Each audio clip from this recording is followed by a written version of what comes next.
So చాలా మంది parents కి వచ్చిన కన్సర్న్ ఏంటంటే మా బాబు నో అని చెప్పంగానే చాలా ముందుగా బిహేవ్ చేస్తున్నాడు, కింద పడి ఏడుస్తున్నాడు, తను అసలు ఒక మాట కూడా వినట్లేదు అని చెప్పి చెప్తుంటారు. సో దానికి సొల్యూషన్ ఏంటో తెలుసుకుందాం రండి.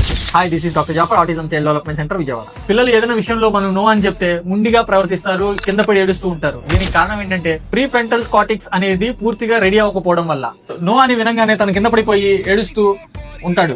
సో దానికి కారణం ఏంటంటే తను ఫ్లైటో మోడ్ లో యాక్టివేట్ అయిపోవడం వల్ల తన లోపల ఉండే భావాన్ని వ్యక్తపరచడం తెలియక తనలో తాను లోపలికి కుంగిపోతూ ఆ ఎక్స్ప్రెషన్ మోడ్ రాక పిల్లోడు ఒత్తిడికి గురి అయ్యి తాను ఇలాగా ప్రవర్తిస్తూ ఉంటాడు. అడ్రలింక్ అనేది ద్రవం ఎక్కువగా రిలీజ్ అవడం వల్ల ఈ ఫీలింగ్స్ అనేది కంట్రోల్ చేసుకోలేక ఈ పిల్లలు ఎక్కువగా ఏడుస్తూ ఉంటాడు, ట్రాండమ్స్ కి గురి అవుతారు. దీన్ని తగ్గించుకోవాలంటే 3 పద్ధతులు పాటించండి. మొదటిది ఏంటంటే పిల్లవాడికి చేతిలో ఏదైనా ఒక బరువుని ఇవ్వండి. బరువు ఇవ్వడం వల్ల తనకి బాడీ అండ్ మైండ్ కి కనెక్టివిటీ అనేది పెరుగుద్ది. సెకండ్ ఏంటంటే బెడ్షీట్ లో ర్యాపింగ్ చేయండి. ర్యాపింగ్ చేయడం వల్ల తను నర్వస్ సిస్టమ్ అనేది కామ్నెస్ లోకి వెళ్ళుద్ది.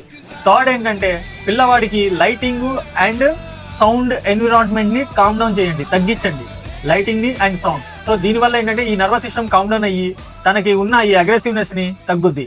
Hope understand.